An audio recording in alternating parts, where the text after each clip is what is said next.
And welcome back to Let's Play Xenogears. We have just finished the baptismal ceremony, and Faye has been given the rank of A, meaning he's one of the big dogs of the prison. Oh, where is he this time? He's in the same place. It's a different room. The doctor's still there. And Faye's all... oh, whatever.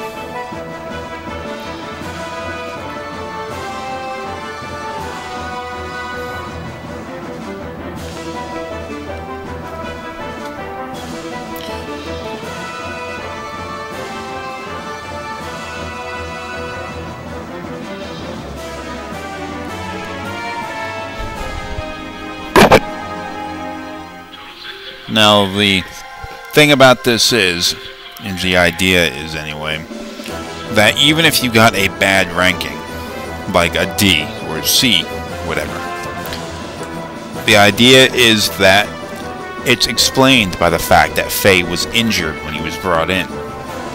So, he's injured, yet he still managed to even fight. That's the idea, provided that you manage to not beat the prisoners.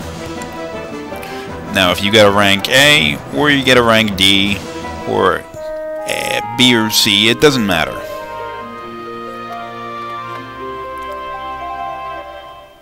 And the video slowed back down now, and I'm going to take a roundabout trip around the D block. Now here's a person where you go, you can order food, but it doesn't actually do anything. Nothing that I'm aware of anyway. It doesn't restore HP, it doesn't make a person, it doesn't even have him gain weight or lose weight. It does nothing.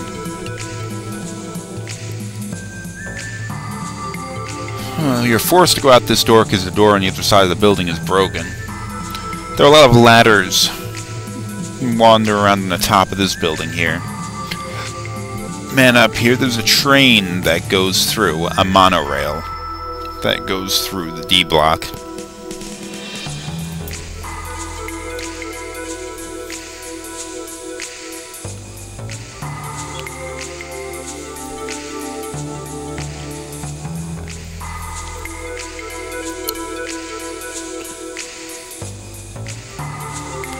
This is a man who has an actual job.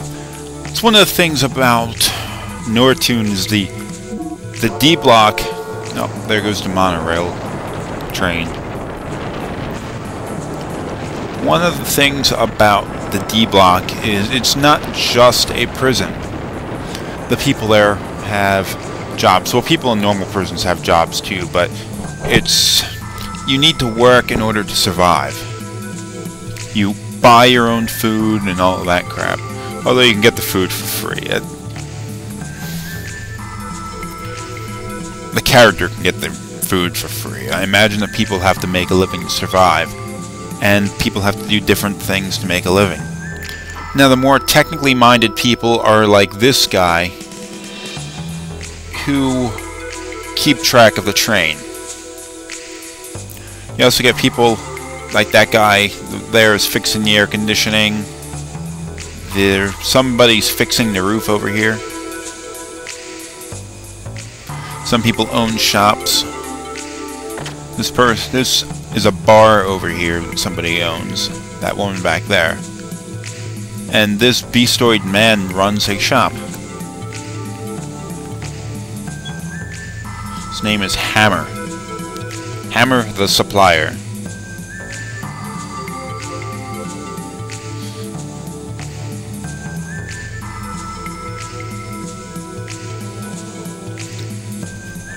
Faye made quite a show at his baptismal ceremony, so he's kind of famous right now.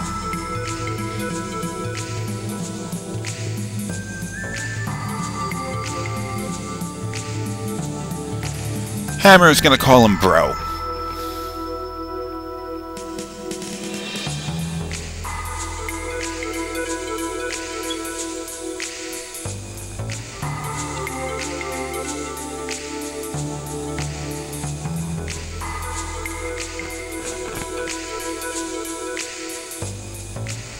Well, now I can move on. You can buy stuff from him. And he's a pretty good supplier for all the things that you will need. I'll use them later, but right now I don't need to. If you go this way, you'll find an Ethos headquarters, or not headquarters, a shop. Looks a lot like the one that was in Bledovac. You go this way, you find that they are working on a Kislev gear. Isn't it a little screwed up that these Ethos guys, despite being a religious organization, is responsible for arming both sides of the conflict? Now here's where you exchange items to get money. So you can't just... I may have explained this in the previous episode, but you can't just get money by defeating monsters. You have to go beat monsters, get items from them, and then sell them to here. This is the B Info Center, I think it's called. You sell items here to get your money. I'm not really going to be doing that because I have enough money to maintain my armor and items and stuff. But it's basically your only option if you need money. Now here's the exit for D Block. You can't leave. They and all the other prisoners have explosive collars on their necks. They blow up and take your head off if you try leaving. So the guard tells you you can't leave, but you can anyway. Now you see children here. Kind of screwed up that there are children in the prison block, but Nortune is a bit of a screwed up city. The prisoner block of D Block, see here's a civilian area, nice and religion here. D Block isn't just a prison block. Ricardo, they're talking about Rico. It is also the poor district of Nortune. So, you don't go there just because you're a prisoner. You go there if you're too poor to afford anywhere else. It's the cheapest place to live in the entire city.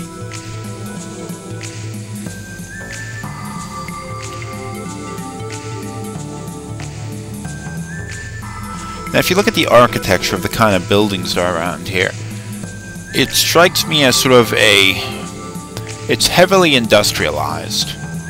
Unlike, say, Dazil or Bledovac, where it's more like ethnic and kind of a Middle Eastern feel to it. This feels a little bit more like World War I era Germany. Not that I was in Germany during World War I, but that's just the feeling I get from this. And with their leader being a Kaiser, that kind of supports that. Very careful. Now, the prisoners in D Block who do not have normal jobs, they go down into the sewer and fight monsters. See, for whatever reason, a bunch of monsters go down in the sewers here. Monsters breed down there, or they come from wherever, and they gotta constantly be killed off to prevent them from overrunning the city. So you use D Block's prisoners to sort of thin them down. That's where the idea of the B Info Center is. Any prisoner who's killed a lot of monsters gets money by proving that they killed them. And it keeps the monsters down. It's all good. Now head back downstairs. And I'm going to end this episode. We're approaching our 10-minute mark. So tune in next time and see what happens to Faye.